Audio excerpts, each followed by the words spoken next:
All right, welcome back to Level Up Session 3. All right, now that we understand how this works, there will be about an hour and a half here, then we'll take a 5-minute break, and then we'll do the last hour and a half, okay? So we're going to work that through.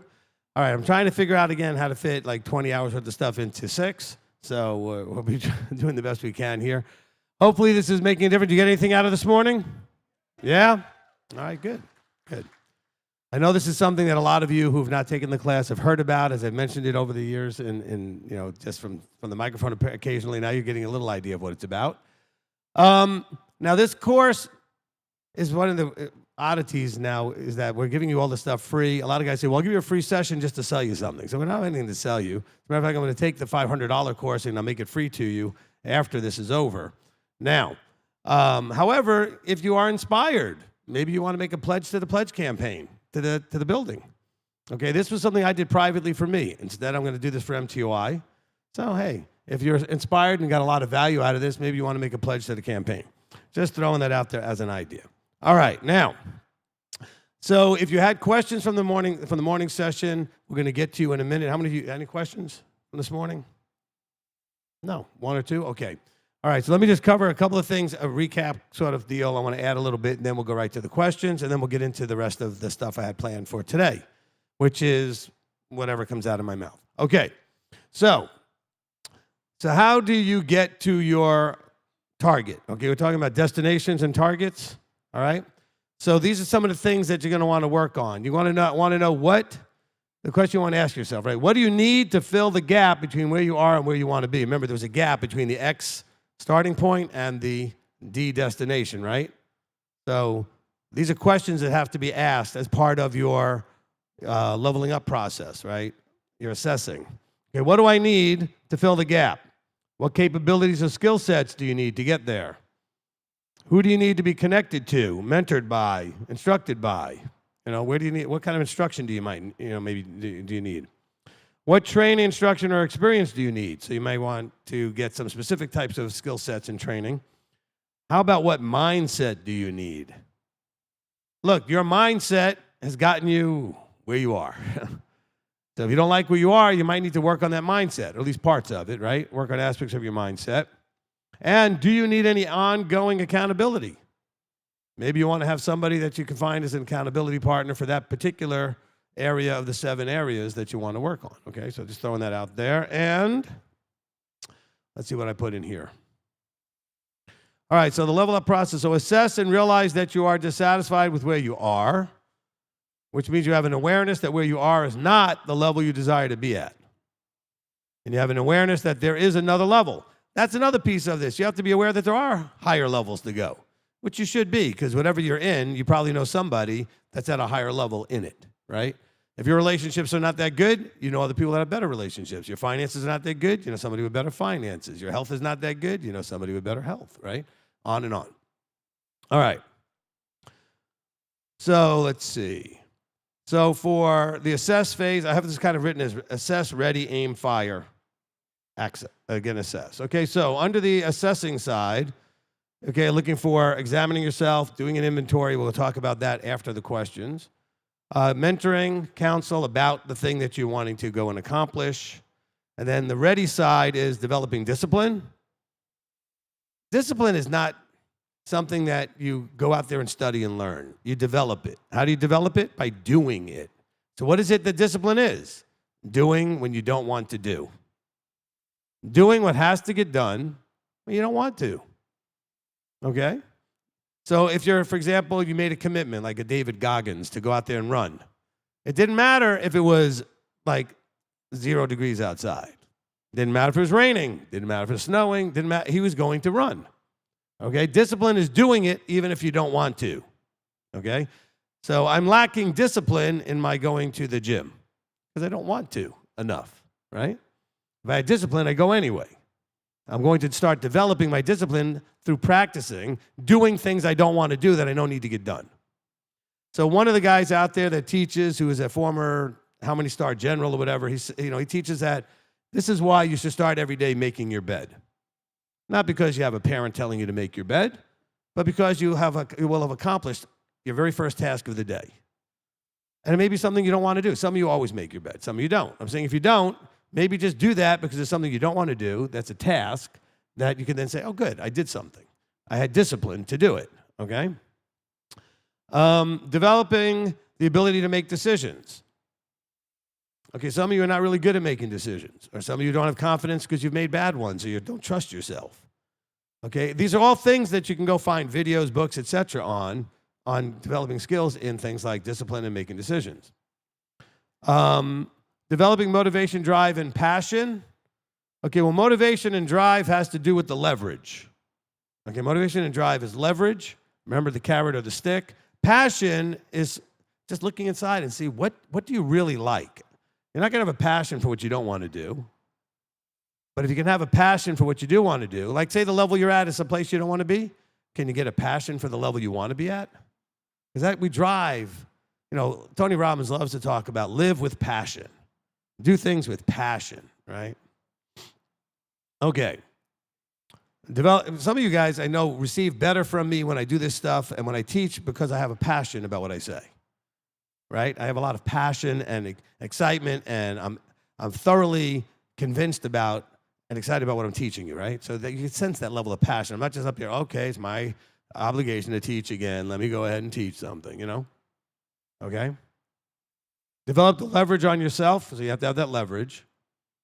You got to work on controlling your desires and emotions, which can go against your leverage, so you want to control them. You want to use them in your favor. You got to develop some wisdom. Maybe some emunah, which is trusting that Abba is in charge. He causes and allows. That doesn't mean just because he caused it or allowed it, you need to stay there. It may be just to test you to see whether it's in your heart to do it or not. All right? You got to develop trust and place it in the right people. Number one, you got to learn to trust yourself. A lot of you don't trust yourselves, at least not in certain areas of life. Maybe you trust yourself in one area, but not in another. Why? Because you made bad decisions before.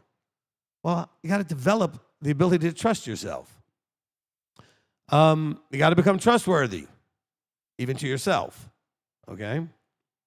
You made a decision, no more cookies, and the next thing you know, you're sitting there eating a plate full, then you're not trustworthy to yourself, okay? I'm just saying. All right. You got to strengthen your mind. Remember, the big battle is between the mind and the heart. You got to develop the ability to choose how you feel and respond in all situations. Remember, you do not have to have a specific emotional reaction to a specific situation. You can choose to react any way you want. Problem is, most of us in the moment forget that we actually have choice. Something that normally would upset you doesn't have to upset you. You could choose to react differently. You can start laughing. You could do something else, okay? You have choice. You got to develop that, though. How do you develop it? By doing it in small ways and building up some momentum and strength. Let's see. Self-educating. I'm going to recommend some books and programs to you, but you know what? Just Google stuff, YouTube stuff, and just pull up a bunch of stuff. Some of it will be junk. Some of it will be good. Okay? So let me give you my guidance for books, tapes. They don't make tapes anymore. Whatever. Okay? Books, videos, YouTube, Google, whatever. Audible. You're looking for, in any resource that you're going to try, you're hoping to get one. A minimum of one good idea, distinction, or concept, or a backing up of something you weren't sure about, but you were kind of leaning in the direction, and now you got the backup you needed. All you're looking for is one. You read a whole book and get one good idea that you can implement in your life, that is worth every penny. You get 4, 5, or 6, it's a great book, okay? So when I look at stuff, I'm just going through it looking for that one nugget that I can apply in my life that'll make some difference, that'll answer some challenge or endorse a thought that I'm saying, I think I probably want to go in this direction, but I want a little more backup. Backup, what letters would those be? That would be T-E, okay? Extroverted thinking. I want to get some outsourced backup and expertise to back up my TI idea. All right, just throwing that out there from yesterday. All right, now. Self-talk. Oh. Some of us are very sensitive to when people talk to us, but you're not sensitive at all to when you talk to yourself. And you say things to yourself you'd never let anybody say to you. I mean, you would just say things like, you loser, you idiot, I'm just not. You'll say these things to yourself. Knock it off. Be nice to yourself. Be encouraging to yourself. Be your number one cheerleader to yourself, all right? Watch your self-talk. The book I can recommend, it's on the list. It's called What to Say When You Talk to Yourself by a guy named Chad Helmstetter. All right? It'll be on the list. Don't try to figure out how to spell all that. And he's got a website, okay, with all kinds of little self-talk things that you can kind of pick ones that say things you want to listen to, and you can listen to it for yourself and kind of help program your mind with what you want. But, he knows people talk to themselves, and so he wrote a very small book on how to do that. Part of the ready stage is skills assessment. Figure out just how good you are or bad you are at something that you might need to be doing, right? Assess your skills. And then setting and managing expectations. This is always a problem, okay? Life works better when you set appropriate expectations and manage those expectations in yourself and with everybody else, okay? All relationships have, by default, expectations, whether they're ever spoken out loud. You have an expectation of me, I have an expectation of you, just by the relationship. I'm teaching, you're listening, okay? If you're married, you have an expectation as the wife for the husband or the husband for the wife, all right? And that's part of why we do an expectations exercise for couples. We may talk about that. Actually, I'm sure we will during the relationship side, how fast we get through all this, all right? So you have to really manage in your development your expectations of you and what you're going to do with this leveling up process. All right. Aiming. We're going to talk about that in a little bit. Choosing your target, what you're aiming at, developing a strategy to get there. And then, of course, time management, right? You got to manage your time to get to these things because some of the things you're going to want to do are going to now be new burdens on your time. They're going to take chunks of time you were not spending before. If you've not really spent time working on you, okay, and I can tell you just as your example, hopefully, I listen every single day, except Shabbat, but Shabbat I'm also listening to Shabbat-worthy things, but every day other than Shabbat, I am listening to personal development stuff. I've been doing that pretty much every day for 40-plus years. Okay, every day I have teachers that I like, and I listen to their videos, or I find new ones and I listen to the videos, or I look for ones on specific topics. But I'm always on Audible, I'm listening to books. On YouTube, I'm watching videos or just listening. Every day I'm putting that good stuff. My TikTok is pretty much just 3 things: investment, health, and personal development. That's what I like about TikTok. Whatever you watch, they just give you more. So if you only watch a couple of things, that's all you get. You don't get too much junk. Okay, you get the stuff that you kind of show that, you start hearting everything and start following people, that's what you're going to keep getting. So I'm just telling you, I'm putting the time in. Like Jim Rohn said, if you put 40 hours into a job, why aren't you putting at least 40 hours into you? So I do. I put that time into me, all right? I was listening to somebody the other day. I like the way this came out. He said, you need to work your 5 to 9. Work your 5 to 9? Well, you work the 9 to 5. I know some of you don't work 9 to 5, but that's the typical way of describing a job. So what about 5 in the morning to 9 in the morning and 5 in the afternoon to 9 at night? Work your 5 to 9. Those are the hours you work on you, your side hustle, whatever else you're trying to do to develop. Why aren't you working your 5 to 9? Okay? Now, if you have a problem with the 5 to 9 in the morning, okay, well then do more of it at night. If you have a problem with the nighttime, do more of it in the morning.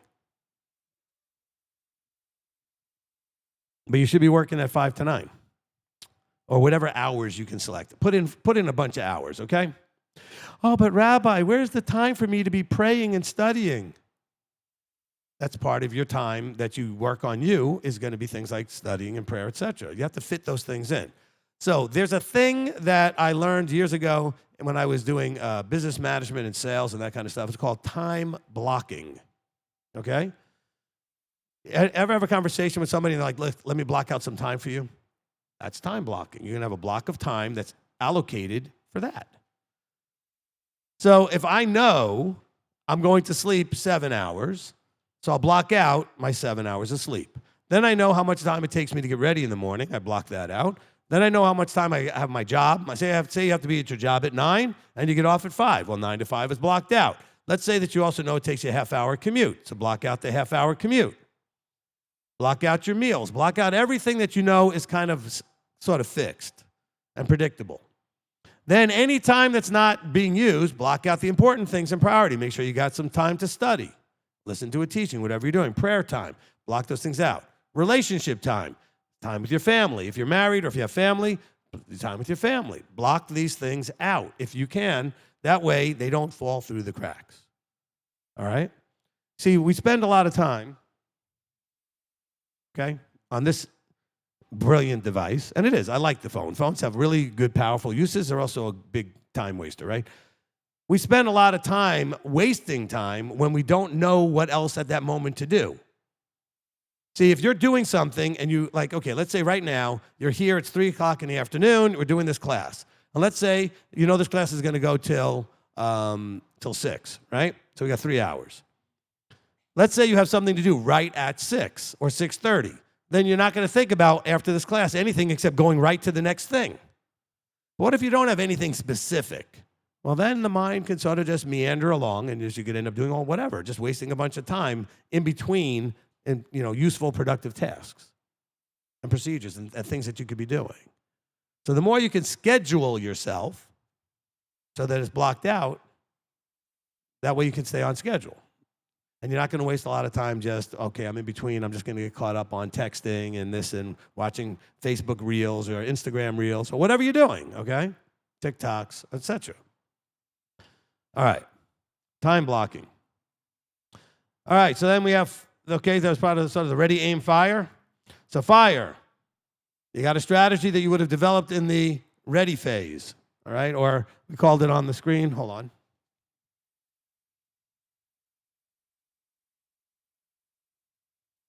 All right, so on the screen, so we have the assess, the choose the target, the development strategy part, right? Developing the strategy we just talked about during the ready phase. Then we implement the plan. Fire! All right, do something. Not just something, do what you developed. You developed a strategy, do it. Okay?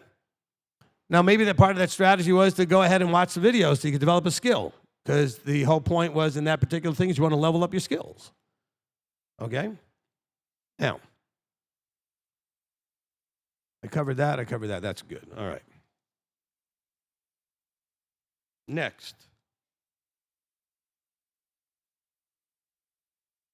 Covered that. All right. So let's go ahead and take some questions, and then I'll get into the next phase.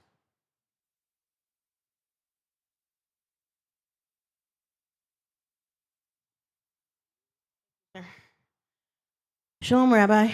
Shalom. I have a question, but I don't really know how to word it, so I'm hoping you can just jump in my brain, as you hate doing. But my question is, that you were talking about failing earlier, and to keep going at it and at it, because you're going to have fail, success, fails, Right. success, fail, that kind of thing. Okay, so my question is, if I want to try to start a business or work on a project or something,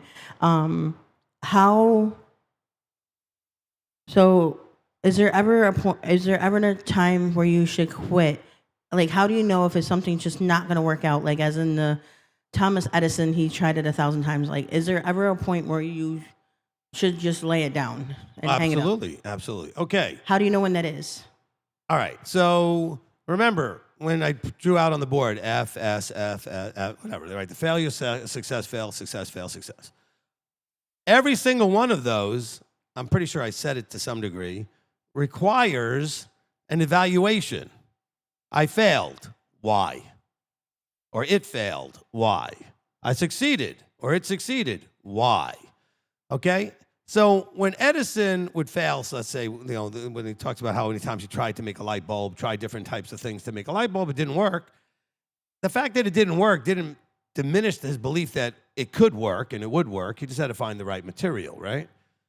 Thing is, if you're trying something and when you evaluate why it failed is because it just is a bad idea, doesn't work. Now, bear in mind, you can't do that if somebody else is already succeeding doing the same thing. It means that you're just maybe not the right person cut out for it, and that may be the truth. Okay? But if you're trying something that nobody's doing and it's a new idea, it may not be a good idea. That's where you go and get somebody with some business acumen, business expertise, and ask them, hey, this thing I'm trying, it keeps failing. I'm not sure why. Maybe it's just a bad idea. I've had people come to us, Elder and I, we're fairly adept at business stuff, and we've said, but that's because that's a bad idea. It's just not the right business to do in this economy or in where you live, whatever it is. There's reasons why a business might not be viable, all right? So the answer to your question is, how do you know whether to go forward or not? It's based on why it's failing, okay? Then with that, and you probably literally just answered it, but I just want to make sure in my head I got it right. So if something is failing, it may not just be the business end of it. It could be the the structure of it. Well, it could be the process, the structure. It could be you. You're just doing a bad job of doing it, okay? The business is not a bad idea. You're just doing it in an ineffective way. But here's the thing, all right? Especially you guys who want to go into business. Live in reality, right? Reality is most businesses fail, usually for the same reason. The main reason is they run out of money before they're successful, okay? But they also fail because the person running it didn't know what they were doing. You had a great idea, and you ran off to try to do it without gaining the necessary expertise. Now, bear in mind, you don't have to have the expertise provided you hire the person with the expertise. But you need the expertise, all right? So I could, for example, buy the Dallas Cowboys. Well, that's not fair. I know a lot about football, let's say. I might think I do anyway. Let's say I buy a basketball franchise. I really don't know that much about basketball teams and all of that kind of stuff. I would hire a professional basketball person, executive, to run the team. So I don't need to know anything about basketball or a franchise. Actually, even if I bought the Cowboys, I don't know anything really about owning a franchise, right, and all that takes. So I would want to hire somebody who knows how to do all that stuff. So either you have to be smart enough to find someone who's actually expert at the thing you're trying to do, or you have to gain the expertise yourself. All right? Don't listen. All you guys out there are like, oh, I'm going to be an entrepreneur and I'm going to run out. That stuff is hard stuff. I'm not saying don't do it. I've done it my whole life. But it's hard. And you need to get educated. And by the way, you're not going to get that education in a university. The people that can teach you how to run a business are busy running businesses. Starting business. Actually, entrepreneurs are starting the businesses, okay? So you can go take an entrepreneur class in college. I don't know what you're going to get, but it's probably not going to be what you need as far as I'm concerned, okay? Because I took a business class after running businesses for years. I took a night school business class, and the whole time I raised my hand saying to the teacher, that's not the way it actually works. You know, and the teacher did not like that at all. The teacher had never run a business, though, didn't know what he was talking about. But the book said blah, blah, blah, blah, blah. And I'm like, but in the real world, that's not the way it works. Okay? So remember, anything you want to do that's way outside your skill sets, experience, everything else, get a mentor. Find somebody to give you some guidance. Get some answers to how should I go about this properly. So I'll give you an example. I've wanted to own some real estate, so I went and found a bunch of people who know about owning real estate. I've wanted to, at this point, I'd like to maybe own, I don't know, maybe some dry cleaners or other kinds of like businesses like that are out there that people like, not dry cleaners, those laundromats. There's a good money in laundromats. I don't know a thing about owning a laundromat. So I'm going to go out there, maybe find somebody if I really want to do that and find out how to own a laundromat. Okay? You have to have, you're going to, especially anything that could cost you a bunch, anything that doesn't cost you almost anything, fine, take a shot at it, learn from the mistakes, learn some more. But if it's going to cost you something, not just money, if it's going to take a lot of your life and your time, don't spin and waste it just not knowing what you're doing. Now, you're going to learn a lot once you finally do start doing it, but you got to start off with at least a base of information and knowledge from somebody with experience. All right. And my last question is, and I'm going to ask if I can expand this in counseling later on, but just for the meat and potatoes of it, is it okay to ever get into, I hate to use the word business term, but business, not for the money, but for the to feel like you want to make a difference with something? Sure. I mean, you could do anything for any reason. As long as that reason makes sense in things like your most important resources, your time and your money. Okay? If you want to go do something, make sure that doing that doesn't derail what you really want to make sure you're doing financially and with your time. Okay? Because, look, those are two limited resources. You can get more money. You can't get more time. So if you're going to spend a whole lot of time building something that you're hoping might make a difference, it may be worth doing. I think everybody should do things that make a difference, but just be kind of managing the idea of like, how fast should this actually start to work so I'm not just spending tons of time on something that's wasting time. Okay? All right. Might be a little off track, but About the laundromat thing, if you're serious about that, I have a friend that owns one. I can put you in touch with them. That's not off track. I don't like Okay. throwing it out there, but yeah. Okay. I'm not interested in getting one this week. Okay. So my question is kind of targeted at, I have been reading The Subtle Art of Not Giving a Bleep, but because I really have had a hard time relating to the people in the book, I've taken kind of what they've been doing through, like in their life, the attribute that they have that I need, and using it each week kind of in this process. Is that something I should keep doing? Because it's been helping me. Like, you gave us Give me a reason why this would not be a good thing. I don't know. Then why do you think it would be not a good thing? You're taking some material, you've gleaned something out of it that you've managed to figure out how, if I take this piece out, it could be helpful to me, and it's working. Yeah. Okay, there's no rules to this. Okay. You understand what I'm saying? There's no rules to this. That's a really good book if you can handle the language, okay? Yeah. But everybody needs to have an understanding of how to not care so much about everything. So the book is called The Subtle Art of Not Giving a Bleep, and he doesn't say bleep when he talks in the book. And if you can get past that, he makes a very important point. Yes. You can't care that much about everything unless you want to be miserable. Okay? Right. You just can't. Right. That was my question. All right, no, good. All right, Mr. Payne, Senior. Afternoon, Rabbi. I just wanted to share a couple of things from personal experience. Several years ago, I worked on a number of very high-cost IT projects for a state agency, and part of my responsibilities were writing the project management plans and training plans. And one of the things we always did was to run a risk assessment. And from that assessment, I would write a risk management plan. And one of the things that we always considered when we did the risk assessment was, as you touched on earlier today, was to, what is the risk of not doing this? And I can assure you it was never 100% cost.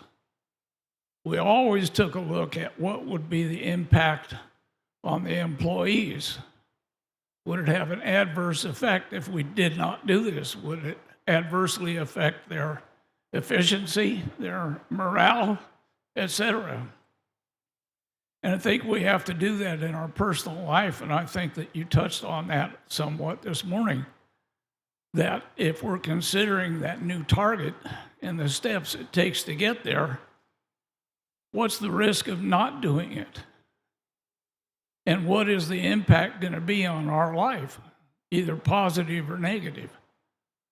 So I just wanted to assure you from personal experience that is a very critical part of the role of doing those steps that you talked about. Awesome. The other thing, Ashley this morning asked about taking breaks. And I can assure you that is a most effective methodology that you can apply in your life. The last several years, I've been doing a lot of writing and becoming an author. I scoured the internet and everything else I could find for people who have the experience and are established as authors. And I was following one author in particular out of New York City, very well established and also a businessman. And he said one of the most critical things he did, and you mentioned that this morning, that he put on music when he wrote, music in the background. And he cited one example of a soundtrack of The Bucket List. And I adopted that. He said that soundtrack lasts for about an hour. He would write for an hour, the soundtrack would stop, he'd get up and go work out or do some other physical activity for 15 or 20 minutes, and then he would go back and start writing again. I've adopted that, and it is very, very effective several times I've struggled with how to develop or resolve a scene in a story that I was writing, and I just couldn't get it. I'd take a break. Some of the best resolutions I got came when I was out mowing the lawn or in that half asleep state just before you fall sound asleep. The answer came. So taking breaks, be flexible in doing that. If you're on a roll with what you're doing, keep going a little bit longer. If you're struggling, take a break early, get away from it for a while, and then come back to it. Awesome. Thank you, Frank. All right, so listen. So somebody did ask me, well, what music do you listen to? It doesn't matter what I listen to. What matters is what you listen to. What matters is the type of music. By type, I mean music that requires little attention from you. So it should be music that you know very well. You understand what I'm saying? Something you enjoy that puts you in a good sort of psychological, emotional place, but doesn't require you to be aware of it and thinking about it. So I don't put on new songs by any artist that I like or something, so I want to hear the words and figure out the song or anything. It's got to be stuff I know inside out, so I'm not paying any attention to it, except I know I enjoy it. Okay? It could be, I like music that's also no words. I like a lot of jazz music, so if I play some jazz, there are no words. But to me, I'm a musician. The notes are words. And so if I don't know the solo or the drummer just did something or the trumpet player just did, that might be taking way too much of my attention. However, if I've heard the song a lot of times, I know the solos just like I know the verses in the song, the words, the lyrics in a song. I'm not paying any attention. My brain's just kind of following along because it already knows it, okay? So it's got to be something, doesn't matter what style of music, it's your style, whatever you like, what you enjoy, something that you're just pleasantly in the background is something you like that doesn't require attention, okay? It's meant to take some of that extra attention away and occupy it without you needing to actively be paying attention, all right? That's number one. Number two, about breaks. You know, I think it was Edison that said whenever he struggled with something, he would just take a nap, and then usually when he woke up, he had the answer. In other words, stop wrestling to get the answer. How about relaxing and just let it come? Okay, let your brain do that connecting the dots NI type of thing and come up with a solution. The data's there, all right? You just got to be able to do that. It's like I tell people all the time, if you don't get good grades on a test that you were there for all the information and you read all the books that you were supposed to for the test, your problem is not your memory. Your problem is your retrieval. You're either uptight or emotionally blocked, so you're not accessing the information. It's there. You put it there. It's there. It doesn't go away. So I always tell all my friends, I was always really good at taking tests because I always went in relaxed. Okay? Always. And why was I relaxed? Because I already knew how much I studied or how much I paid attention. I probably could give you within 5 points my grade every test I ever took. I wasn't surprised when I got a 99. I wasn't surprised when I got a 59. Well, I never got a 59, but whatever. You know what I'm saying? I wasn't surprised. I got all these people all stressing. I said, why are you stressing? If I ask you right now what you think you're going to get, honestly, not emotionally, oh, I'm going to fail. Well, usually people say they still get like an 80, all right? Honestly, what do you think you're going to get? If you're relaxed, then you'll get the amount of information you have put in that you understood will come out. Type of thing. A lot better than if you're not relaxed. So just keep that in mind. But I agree, when you take breaks, it allows the subconscious mind to work on things while you're doing something that doesn't need it. Okay, so it's operating in the background. Same thing when you take a nap. All right, Mr. Condon. So as we're proceeding through this conversation, I'm reminded of a meeting that I attended while I was a licensed realtor. And because the team that I was on, we had to join Club Wealth, and he paid for it, but we went to the meetings anyway. It was required. And I remember one of the meetings, we ended up talking about time management. And the leader of the meeting was stressing that time management isn't so much about time, because time's going to go at the same rate of speed no matter what we're doing, but it's task management and priorities management. That we ended up having a really productive discussion, especially because at the time I was stressing out about constantly having my time that I needed to work interrupted. And the conversation transformed into that those interruptions indicate not that everybody around you has a problem, but that there's stuff that you need to be more intentional about getting onto your schedule and giving those things your attention before they become on fire type emergencies that you then have to handle as interruptions.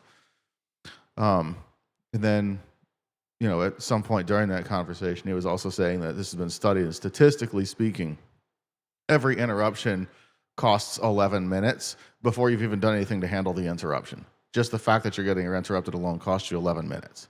And I think kind of where I'm going with my question, preluded by that information, is that I have a tendency of taking on tasks that either are way too small and I've got way too much time and energy left, or they should have fit appropriately, but they end up becoming way too big because of things like interruptions or unforeseen circumstances. And I have a really, really difficult time being able to balance that scale. And so I'm wondering how can I go about handling that? How can I mitigate those things as issues so that when I am doing a task, whatever task it is, no matter how complicated it is, or even a larger project, that I'm not falling off schedule or getting so far ahead of schedule that I get careless? Again, it's about being hyper aware of you, right? What am I doing? What am I supposed to be doing? If I'm ahead of time, did I get there because I went too fast and maybe messed something up? I need to go back and check it. Just being aware, and not just doing, but being aware while doing. Okay, being aware while doing. Okay, look, one of the things that I think it was Tim Ferriss, right? Is that the 4-Hour Workweek guy? All right, so when he did that book on the 4-Hour Workweek, the whole point is he would figure out a way to work only 4 hours because he offloaded, outsourced everything that didn't critically need him. Okay, if you guys are going to go into business of any sort, you want to think that you're going to go from being an employee to a self-employed. Self-employed just means more hours, and that's just, trust me, it's more tasks. Unless you learn to outsource. But if you're doing everything yourself, you're going to have a lot of hours that don't need to be put there. So that's a big part of this whole deal, is that do the critical tasks first. If you have time, do the other ones. And anything non-critical, if you can, offload it. One of the things that I'm very blessed with here is because I have somebody like, Elder Billy working, as sort of my executive, assistant executive director, or whatever the title is. But, as the right hand as the elder, is that he takes a lot of stuff that doesn't need to be me off my plate, all right? I can hand it to him so I can work on the things that I need to be working on. You need to have those kind of people in your life so that you can make sure that that works, okay? All right, Angela, doctor, how are you? Hey, Rabbi. You were kind of going through the bullet points during the last session, and you were kind of flowing a little bit, and you said something that was actually really profound, and I think it relates to something that you mentioned a lot, that a lot of us have that mindset of, what does the Father want me to do? I just want to do that, instead of taking this challenge of figuring out, who we authentically are, and then building out the life from there. But what you said was, once you build a life, you frame it and kind of present it in a way that's pleasing to the Father or pleasing to Him. Right. And that really struck me because it kind of presented both sides of it. And I don't think, we really grasped that before. And the only reason I heard, or that jumped out at me, is because I was kind of studying like more marketing and sales the last couple of years. And then I just watched, something about framing specifically. And so I wanted to know if you could kind of expand on that a little bit more, because I know you have that deep background in marketing and sales and stuff like that. And so I think a lot of us don't necessarily understand, what do you mean by framing what we do? All right. So, and I'm not sure what it is that you watched. I mean, framing is something a lot of people talk about. But I do appreciate, bringing this up, because let's start with the point that she made in the beginning, which was this idea of, I guess framing is making sure that everything fits into, okay, when you have a picture in a frame, everything fits in that one space. You're not really looking anywhere else. You're getting the whole message out of that frame, okay? So I'm going to frame it in such a way that it draws your attention to the right things, that it makes the right point, that it keeps you directed in the right direction, okay? So here's the thing. When I said that what you prefer, what you want to do, where you want to go. The Father wants to see what you do in terms of doing that in a way that's pleasing to him. A lot of times people will call here, and I'll ask them a very profound question. I'll say, well, what do you want to do? Oh, I just want to do what's pleasing to the Father. Oh, I hate that answer. Because it's garbage. It's a way of avoiding the answer. Of course you want to do what's pleasing to the Father. That should be understood. You don't need to say that. But what do you want to do? See, you don't want to answer that question, so you're just waiting for him to answer it for you. He's going to just pick you up and stick you where you're supposed to be, in the job you're supposed to be, the part of the country or the world you're supposed to. That's not the way it works. What do you want to do? I don't know, I just want whatever he wants. Well, do you know what he wants? No. Then let's go with what you want. Okay? I'm telling you, the great creator of the universe really is not that concerned with what job you have, what kind of car you drive, what kind of house you live in, what kind of clothes you buy. Okay? It's just not. He's watching why you pick those things. He wants to see you. Why did you pick that car, that house, those clothes, that food, your diet, all the whatever? Why did you make these decisions? He's watching you make decisions. He doesn't have a right answer that you're trying to fish around and figure out what his hands. Oh, I just want to make sure I'm doing something that's right. Stop that. Oh, I prayed about it. Yeah, and he's sitting there waiting for you to make up your mind. There's no answer coming. He's like, I don't know what you're asking me for. I'm waiting on you. I want to see what you do. You're here, okay, in a fishbowl being watched.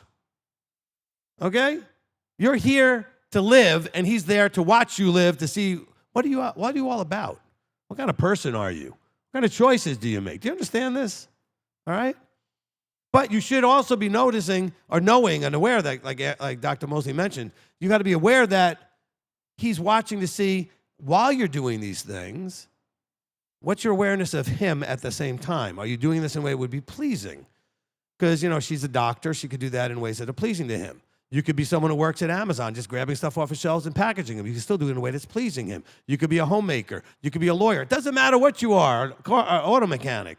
How do you go about doing it in a way that's pleasing him? Do you do the best you can? Do you do it in a fair way? Do you cheat, steal, or mess things up because whatever? I mean, you know what I'm saying?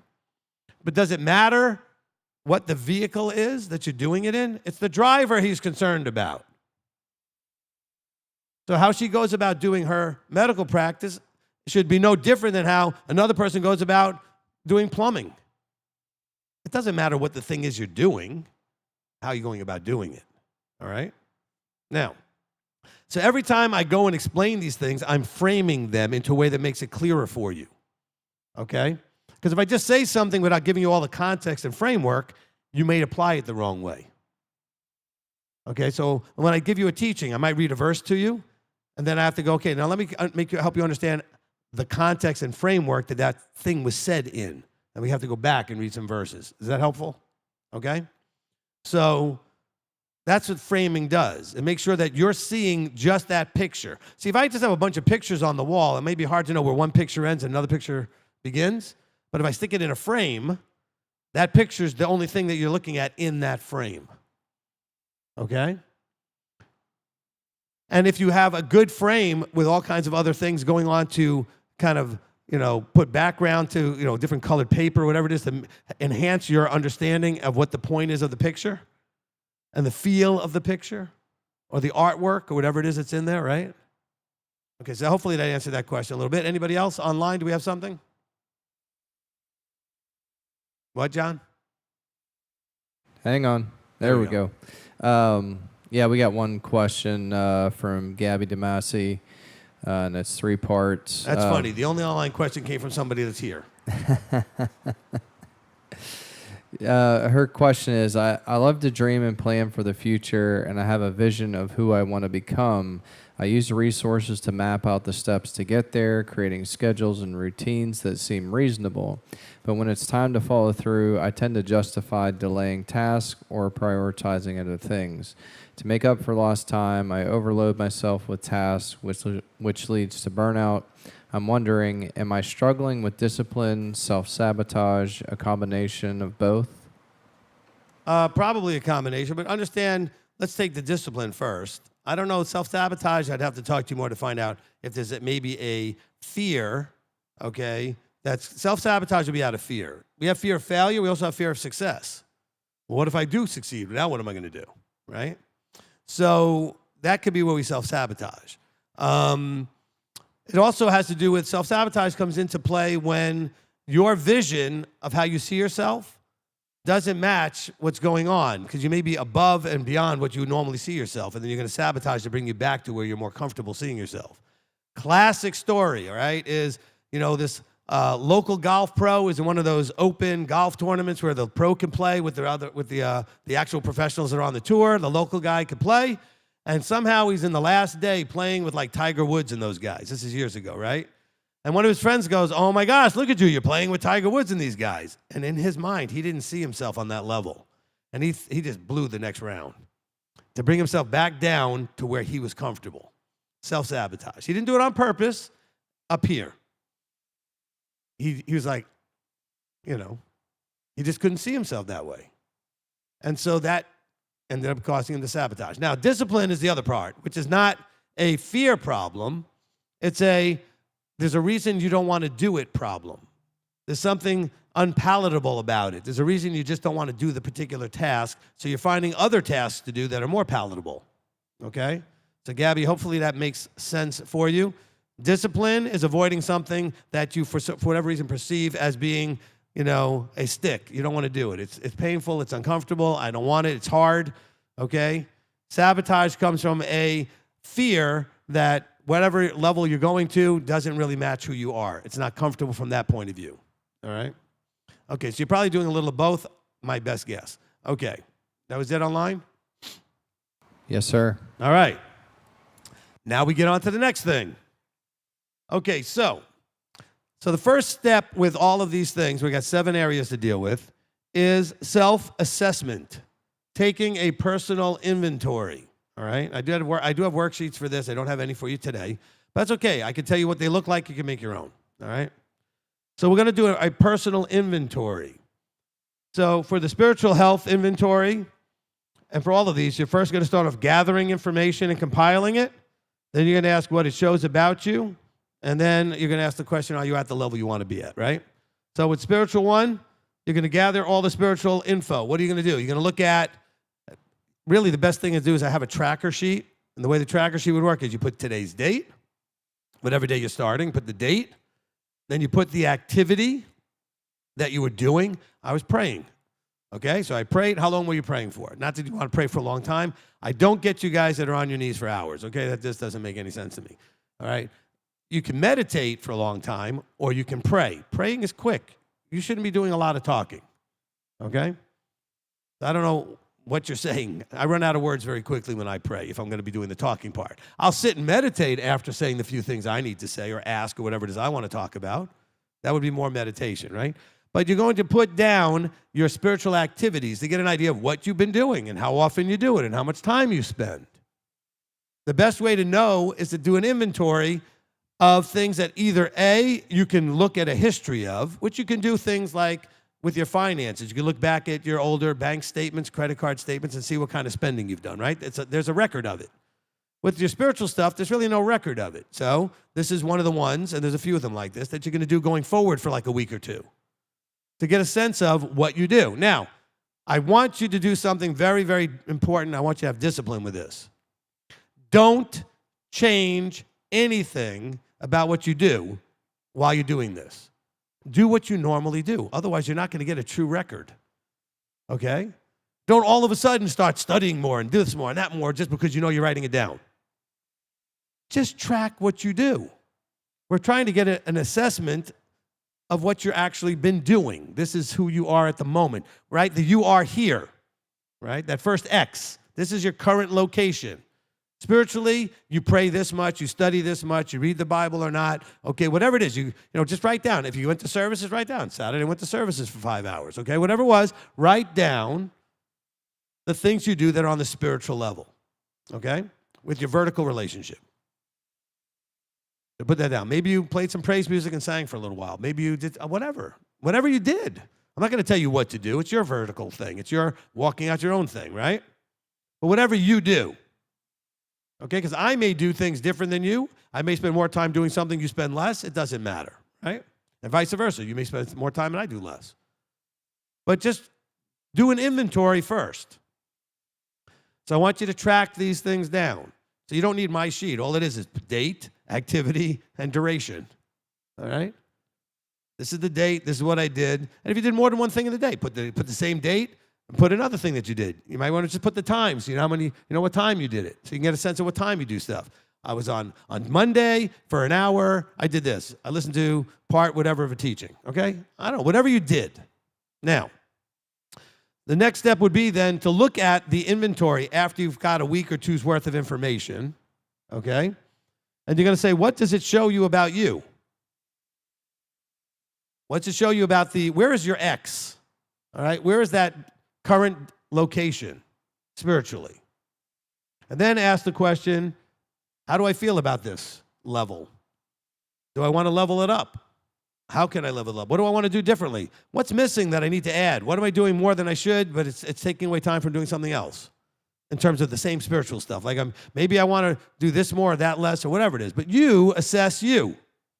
Don't bring it to me and ask me what you should be doing spiritually. I have no opinion, except that you should be working on it. That's your business with your Father. It's nobody else's business. Don't ask anybody else their thoughts on your spiritual walk. Your walk is your walk, okay? Take that, all you people who think this is a cult. Okay? I don't want to get involved in anything that you're doing, okay, like that, all right? I will give you guidance on how you can go about doing it. But notice I didn't give you specifics. You track you, evaluate you, and make decisions about what that means to you, about what you want to do going forward. You hear the word you was in all of that? It's all about you, okay? Not about anybody else's opinion, my opinion, or anything else. All right. Then we can look at physical health. All right, physical. Okay, so you can do an eating tracker. All right? Write the date, write the time. What did you eat? Eat means eating and drinking. Okay, so I ate this and I had some of this to drink. Okay? And put some of the idea of put some of the volume. Okay? If you ate pizza, how many pieces? Okay, if you had a cookie, how many cookies? If you drank, whatever you drank, some juice, tea, whatever it is you drank, how much? All right? You don't have to measure it exactly. Just get an idea, a glass. Okay, I had a glass of tea. I had two cups of coffee, whatever it was that you did. All right? Track everything that goes in your mouth. Don't edit. Because you'll be embarrassed. I ate 5 donuts. Oh, my gosh. Okay? I don't want you to edit. I want this to be the brutally harsh reality of what you currently are in your health, at least in your eating, okay? I was a personal trainer. I made all my clients do this. And I told them, don't edit anything. So I'm going to give a crazy example, all right? So let's say the person was eating 5 donuts a day. I wouldn't tell them, let's cut out donuts. When you look at this, remember, you're going to say, what does it say to you? It says, I'm eating too many donuts. All right, so why don't we cut it down to 3? And then we'll cut it down to 1. And maybe we'll cut it down to every other day. You know what I'm saying? Let's find ways to start to bring this to 0. Radical changes don't generally last. Gradual changes work much better, okay? All right? Now, an exception might be like just quitting smoking. It's hard to gradually quit smoking. Okay, but you can. You go from like a couple of packs a day down to a pack a day to whatever, but quitting, right? But just radical changes in normal lifestyle things, if you're still craving 5 donuts and now you're just going to eat none, that's going to be tough. But you can bring it down and reduce it a little bit by little bit. Amen? All right. So that's the food eating tracker. You can also do another piece of health is your sleeping. You really need probably 6 to 8 hours at least, better on the 7-8 hour range. It's the healthiest way for your body to function. All right? Now, that being said, write down what time you go to bed and write down what time you wake up. Get a sense of how many hours. Okay, I have a slight advantage. If you have a CPAP that has an app with it, my CPAP app tells me how many hours I slept. Because as soon as I turn it on, it starts tracking time. When I turn it off, that's it. So I know how many hours. Also be aware that if you took a good half hour to fall asleep, mark that down, Because maybe you have a challenge with how you're going to bed, because it shouldn't take you very long to fall asleep. If it does, something needs to be adjusted. Okay, something needs to be adjusted. Anybody have sleep issues? Okay, I'll give you a few things I've studied about that. Number one, okay, unless you're married, okay, no using the bed for anything except the occasional relationship stuff, but just sleeping. Don't read in the bed. Don't watch TV in the bed. Don't watch all kinds of junk on your phone in the bed. Your body needs to know this is sleeping. Okay, it's in the bed. It knows where we're going to be intimate or I'm going to sleep. Okay? If you're single, you're just going to sleep. But you're going to train your body, okay? Also, if you can, go to bed the same time every night as best you can. So I go to bed around 2 every night. My body knows that's 2 o'clock when I go to bed. I wake up at around 9 or 10. That's my day, okay? Between 1 and 2 and 9 and 10. So you can be within a little bit of a window. Okay, but you don't want to be going to bed at 9 one night and 1 in the morning the next night and then 10 and 2. Your body has no idea what's going on. Help it find a routine that it knows, oh, this is, because you know what? You get hungry 3 times a day because you've trained yourself to get hungry 3 times a day. Some of you are like, 3 times? I'm hungry all day long. No, because you snack all day long. Okay? I've been eating 2 meals a day for a long time. Guess what? I'm only hungry twice a day. Okay? So you can train yourself. So with the sleep, it's very important that you find these routines. Last thing I'm going to say on this is that you should absolutely be winding down your night into the sleep. Don't hyperstimulate yourself right before you go to bed. Do things that are that let your body know, oh, we're winding down. Okay? We're winding down. So nothing that stirs you up and agitates you or gets you all hyped up or anything. Okay? Oh, last thing. Don't eat close to going to bed, because your body's not going to get good sleep because it's busy digesting. A decent meal is going to take 4 hours to digest. So that's most of the time you're asleep, or at least half of it, okay? So don't eat later than at least, say, 4 or 5 hours before you go to bed. So if I go to bed at 2, I can eat later than you. I don't, but I could because 5 hours earlier, okay? So that's all I have for that. So you're going to do an assessment, an eating assessment, a sleep assessment, okay? These are all health-related things, all right? So what else can you be tracking in terms of your health? How about your physical activity? So on the sheet, put the date, put the amount of, what time it was, what did you do? I went out walking, I went to the gym, I did some swimming, whatever you did. Did some workout in the house, did a few push-ups. How long or what amount did you do? Whatever information is helpful for you. I'm not restricting. You can make this sheet say anything and everything you want to gather your information. Whatever you think might be useful to you. And by the way, after you start doing it, you might realize, wow, I think it'd be helpful if I added this. So then add something to it to make it give you more information. Then you're going to say, okay, after I look at a week worth or 2 weeks worth of this, do I need to increase my activity? Do I need to vary it a little bit? Do I need to change anything? Look at the activity that you do, okay? These are all, so do this with any aspect of your health, okay? Also, health-wise, it's not on the sheets. It's not part of the assessment part, but I think that you should probably go and get some blood work. Probably, I would say, at least once, if not twice a year. Is that good, Dr. Mosley? Twice? At least once is good? It depends. Depends on the person. I get mine twice, okay? Because the practitioner I work with does it twice a year. So, but at least, and by the way, here's the important thing. Don't use a practitioner. I would quit the practitioner in 5 minutes unless they're going to sit there and spend the time to go line by line over your blood work. I don't want them just telling you, looks good. Because that's what they'll do. And you're like, what looks good? Your blood work. What part of it? Okay?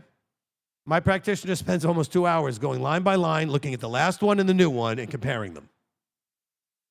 I think you want to find somebody that does something like that. So you know exactly what they're looking at, what the numbers mean, so you can take that, and you should take a copy with you.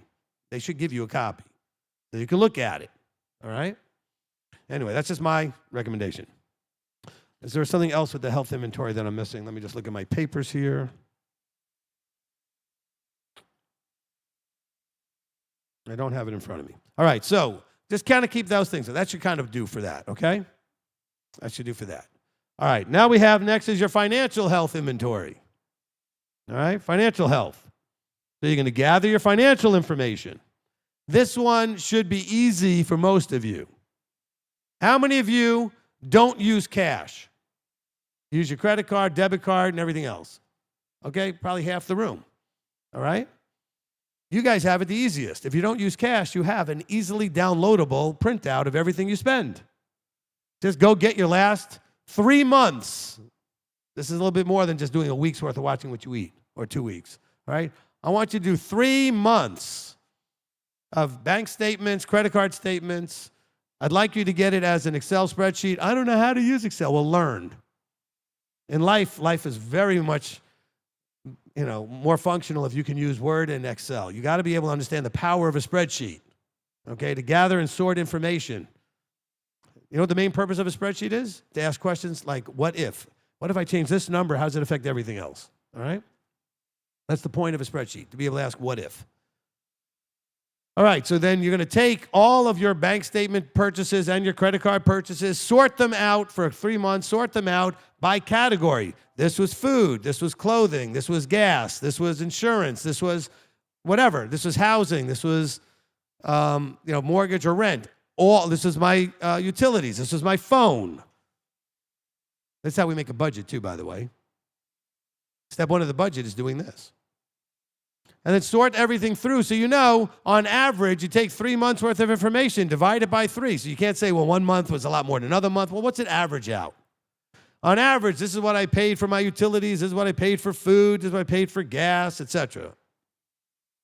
At least you know what you've been doing. And once you have that information, you know what you can do? You can make a budget. Because you can decide how you want to handle all those categories and what you want to be spending on them. And figure out some things are like, you can't change your rent, can't change your utilities, but you can if you want to just make the temperature a little bit, colder in the winter and hotter in the summer, right? You want to just let it, not be as comfortable. You can save some money there. Whatever you want to do, this is how you then figure out your budget. All right? Starts off with, what have you already been spending? All right? Same thing with, like I said, about the other ones. What have you been eating? I can't really fix my eating until I know what I've been eating. Okay? All right, now, so when you compile the information, you're going to ask again, what does this mean about my financial health? Am I spending in a problematic way? Am I earning in a problematic way? Or both? Okay? Maybe you're not earning enough. Maybe you're also spending too much. Imagine if you fix both at the same time. You'd have so much money you don't know what to do with. All right? That's your financial health. Okay? Now, there's so many other things we could do with health, with finances. We're going to talk about the idea of, I'll wait till we get to the finance. We'll do that probably all day on Monday in the morning, right? The whole session will be just on finances. We'll try to get everything else done in the next 2 hours. All right. Mental health. Okay? How are you going to do an inventory for mental and emotional health? Okay, so what you're going to do is you're going to write the date down and write down for the emotional side, how do you feel? Maybe you feel good. Maybe you wake up and you feel pretty good, and then later in the day you don't feel so good emotionally.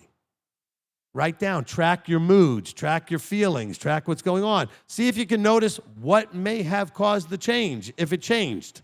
You felt one way and then it changed. Maybe you woke up in a kind of off mood, but you feel better later. Did something happen or did you do something to change it?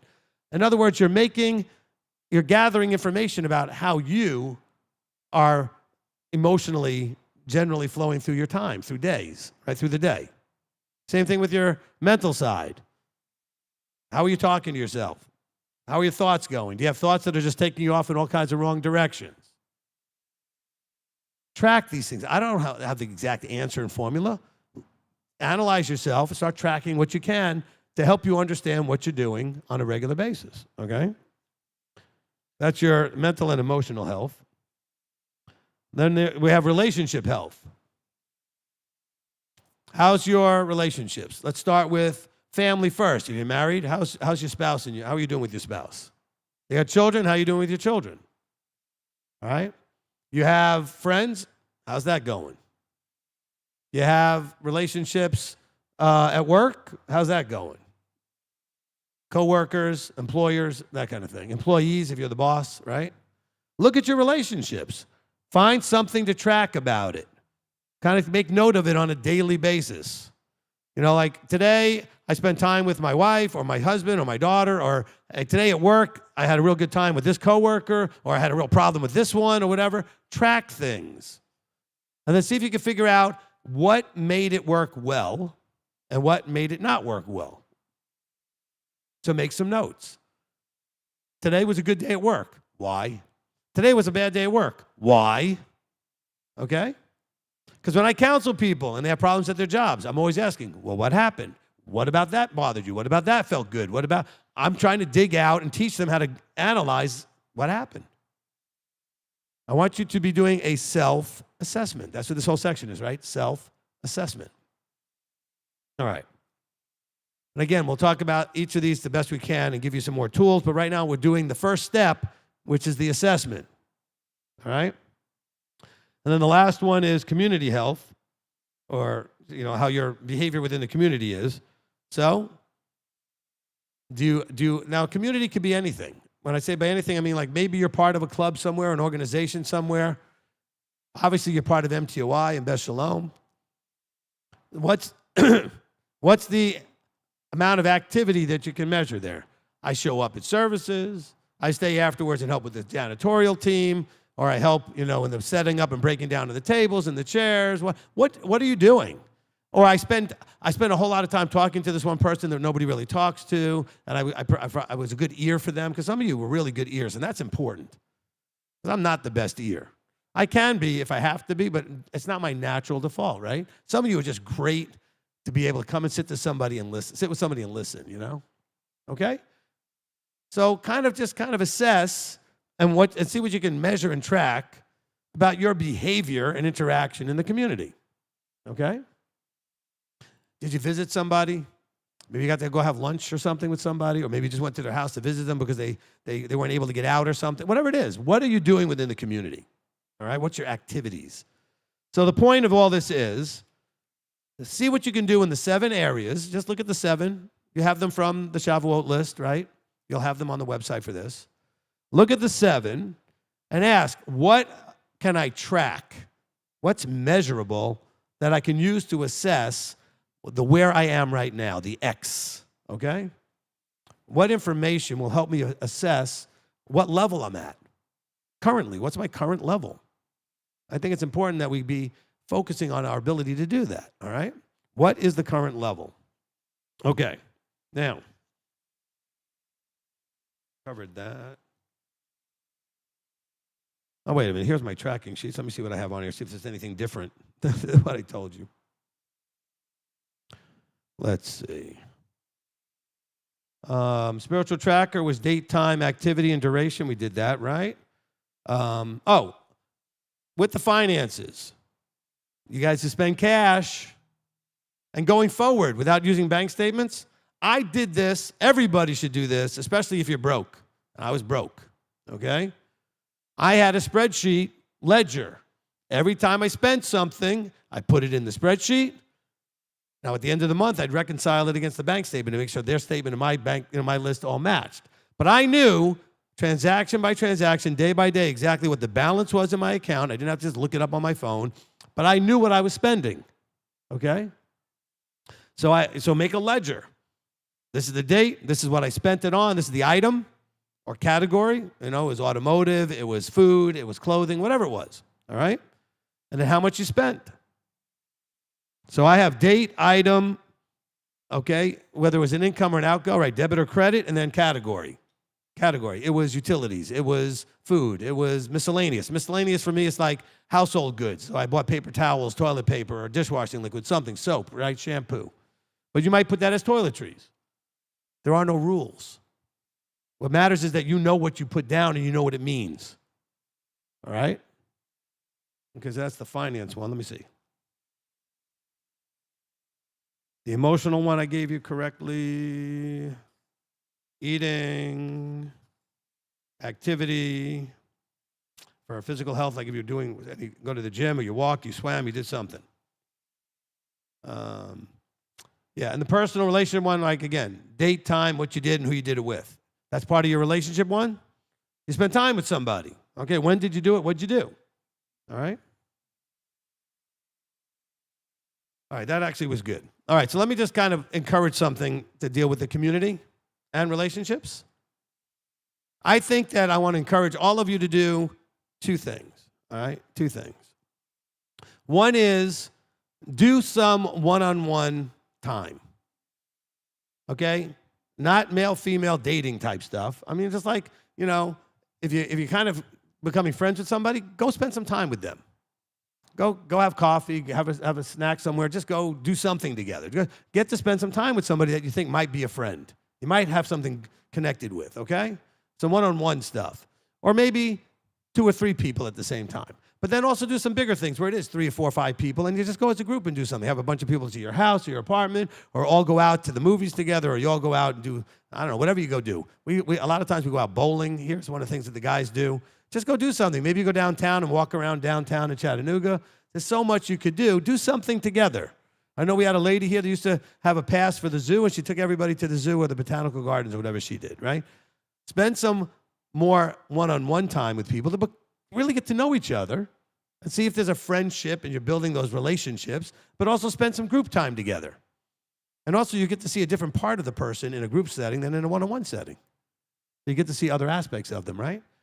Okay, now if you're not the person that can host all this, well, when you get invited, try to make sure you can go. So you can be in the group setting and you can get to go do these things as best you can make it work out. All right, just don't invite me. I don't do anything. All right. I'm working on my relationship stuff. Okay, now, well, and Janet's laughing because I get invited to her house and with my family all the time, and I don't go. So she already knows. And it's nothing personal. I'm just too busy. I have come. I didn't come this last time, though. So don't be upset if you invite somebody, especially if you invite me. It's just I can't always fit it in, okay? I can't fit it in. And as you know, the main problem with you is that you live almost an hour away. So it's, you know me, I don't want to lose all that time traveling. So if you lived closer, I might go more often. All right. You're going to move? All right, good. When you get to Cleveland, then it'll be harder for me to say no, but I still will. Okay. What I love is that Janet's laughing the loudest. Okay, so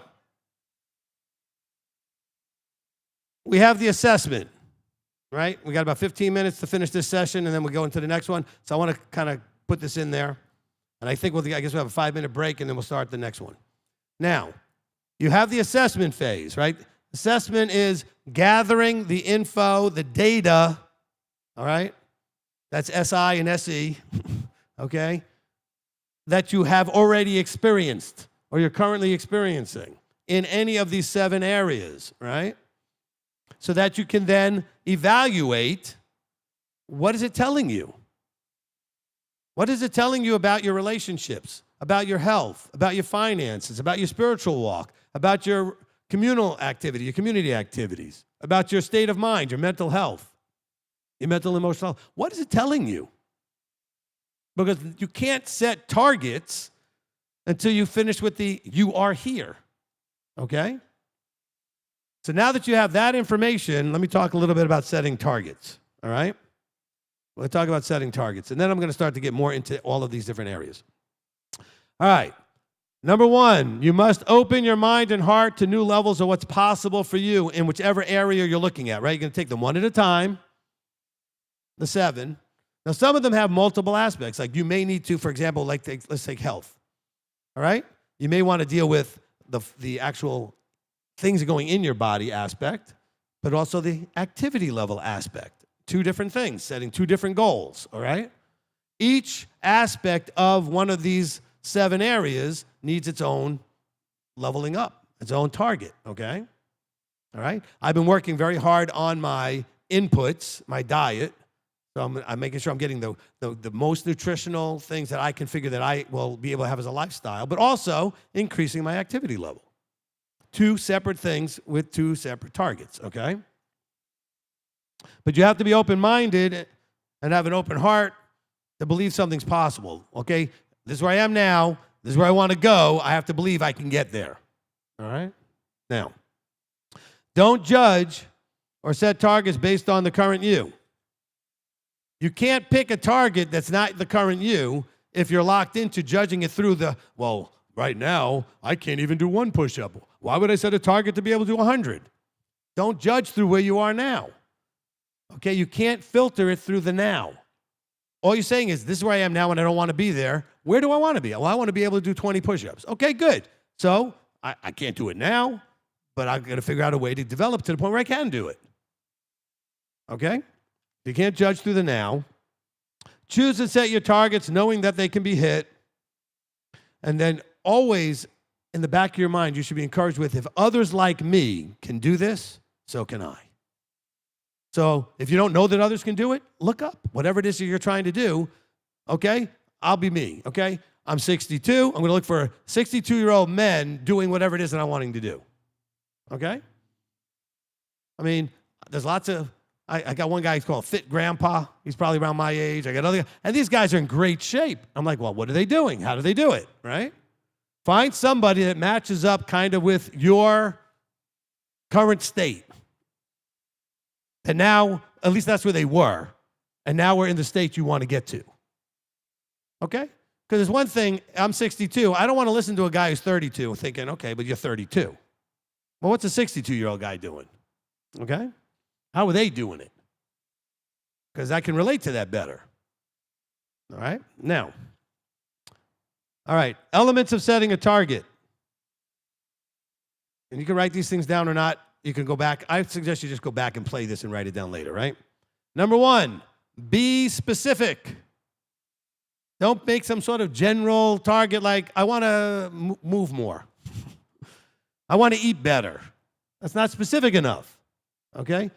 In the sheets that I have, the goal-setting sheets, they're not here, but when I'll make them available to you, it'll say things like, these are the things I want to add to my diet in the next couple of months. These are the things I want to remove from my diet. So that's very specific. These things I'm going to stop eating. These things I'm going to start eating. Whatever it is, okay? Be very specific. I'm going to go to the gym and lift weights. It's not just saying I'm going to go to the gym and pick my nose, okay? What are you going to do? Not a lot of exercise in that, okay? So be specific, all right? All right, now, this is important. Nothing is an actual target being set if there isn't a date attached to it. Achieved by date. I'm going to create a habit where I go to the gym 3 times a week consistently by December 31st this year, all right, with a date. Put a date. Don't just put December 31st because you go, I meant next year. No, what year do you mean, okay? If you're going to get yourself, I'm going to have an actual budget by November 30th. I'm going to have, whatever it is, just set a date. Be specific, set a date, all right? Now, in your setting of a target, these are the critical elements to make sure that you're motivated properly to do it. Number 1, you want to write down the benefit to you and others for achieving your target. If I fix my finances, I'll be less stressed. I'll be able to do all kinds of things that I want to do. And guess what? My family will be less stressed, and I can take care of them better. I work on my health, okay? I'll feel better. I'll live longer. I'll be more energetic. You know what I'm saying? What benefits you and others? This is where you're leveraging yourself, right? What is the benefit to you and others? Then also, what's the cost to you and others if you don't do it? I'll be less healthy. I won't be energetic. I won't be able to interact with them as much. I might die younger. I may end up being more disabled by health falling apart. Like, you all know people that got older that didn't take care of themselves, they start falling apart, right? And so my father always told me, don't get old, it sucks. Because he watched all of his friends and everybody who didn't take care of themselves really start falling apart pretty quickly. Okay? So what is the cost if you don't fix your finances? Well, I'm going to be broke at 65. I'm going to be stressed all the time, right? So what does it cost you?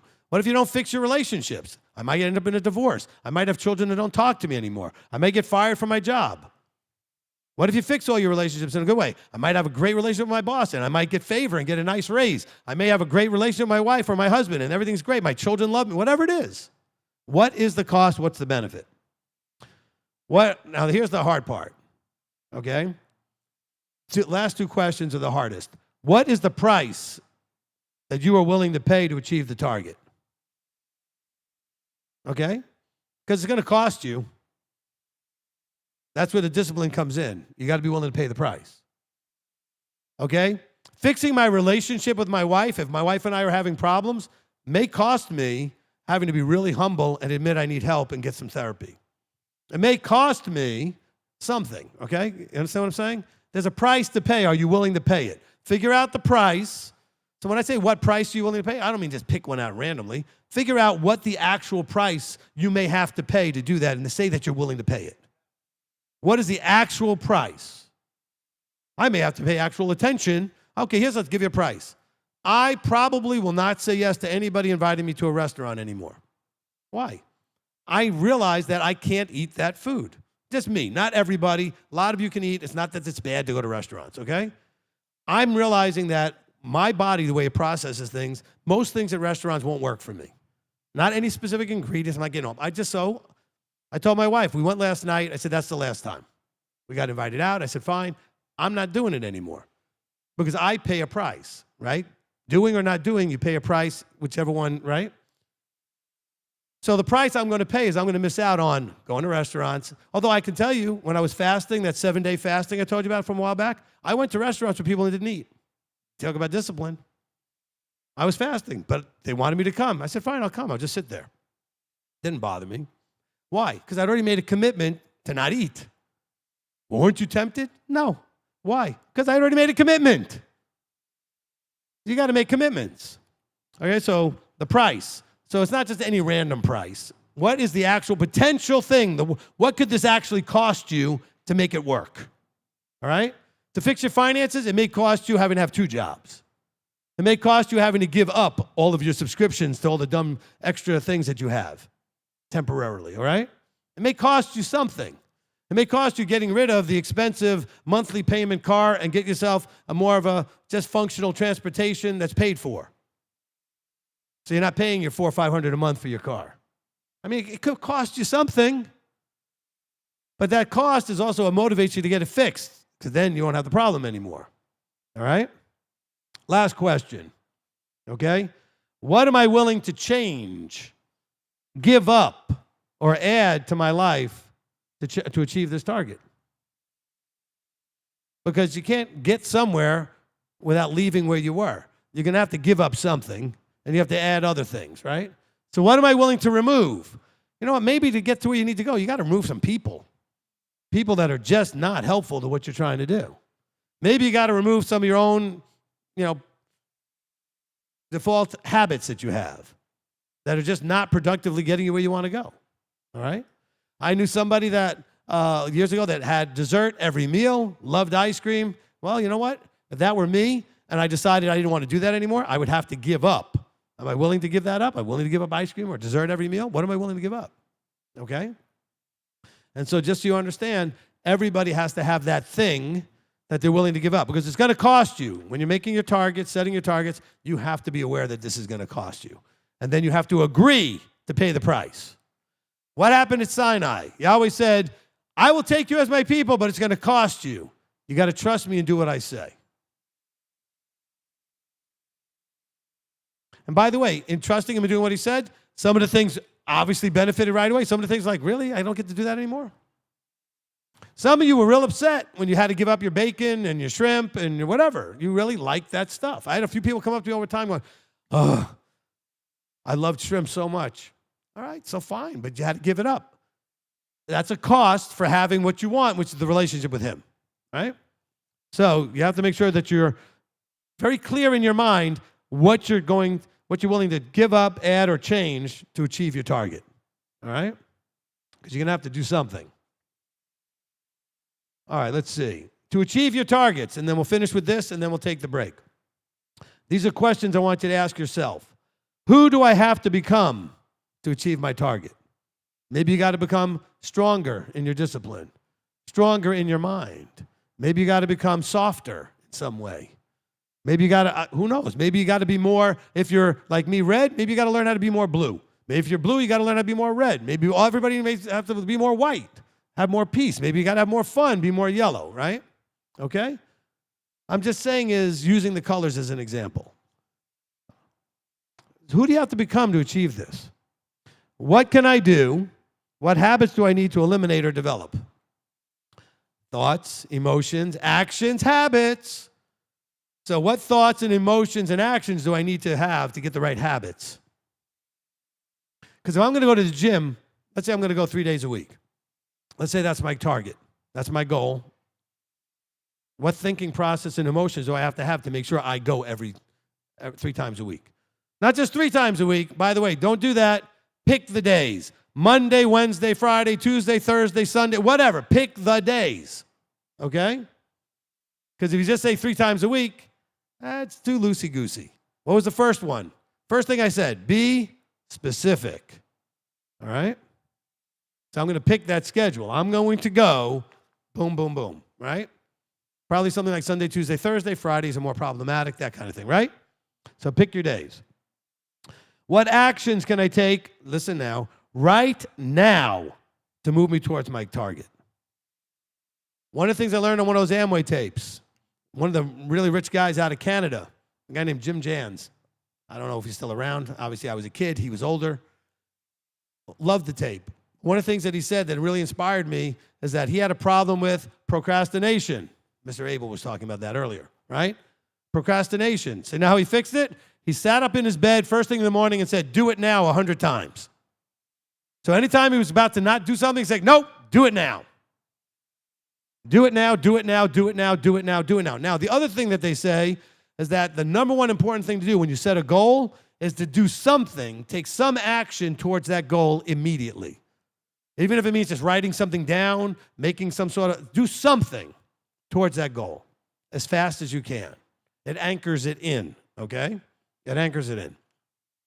Okay? What actions can I take right now to move me towards my target? All right? By the way, the other thing that I was inspired by, this is the one thing that's my whole life has been about this, okay? The guy said on one of the tapes, yes, children, there were tapes. All right. In a thing called a tape player. I played it in a boom box. Okay. Or a Walkman. Anyway. This was the inspiration for me to go into entrepreneur, to go and own my own businesses, work for myself, everything else.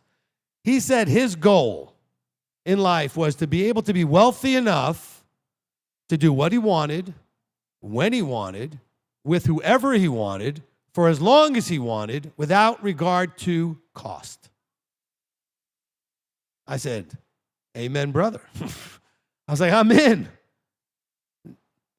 Because if you have to ask how much it is, it's too expensive.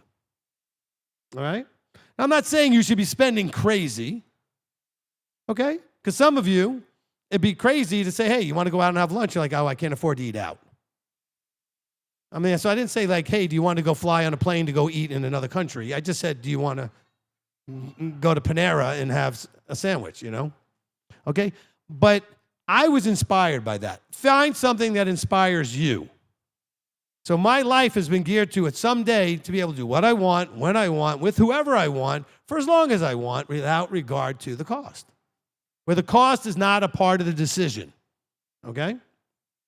I thought that was inspiring. Okay, that's only just because I thought of that guy, so that was it. Now, let me go back to the list here, and then we'll finish up. What can I finish up for this session? We got another one, right? What can I read, listen to, or watch that's going to get me towards my target? Books, articles, Audible. I like Audible. I can't sit and read a book, but I can listen to it while I'm doing 16 other things, okay? So, now I don't listen to Audible books while I'm trying to do something that requires my focus, right? So if I'm doing something that doesn't require a whole lot of focus, I will listen to a book. So if I'm driving, it only requires my normal focus, okay? Because, you know, you're so used to driving, you do all those things. So I listen to books while I drive. I call it my four-wheel university, all right? Years ago, I started out with my Mustang University. I had a Mustang. It was my Mustang University. I always listened to things that were instructional when I was in the car, all right? Now, what courses can I take? Maybe there's a course you need to take.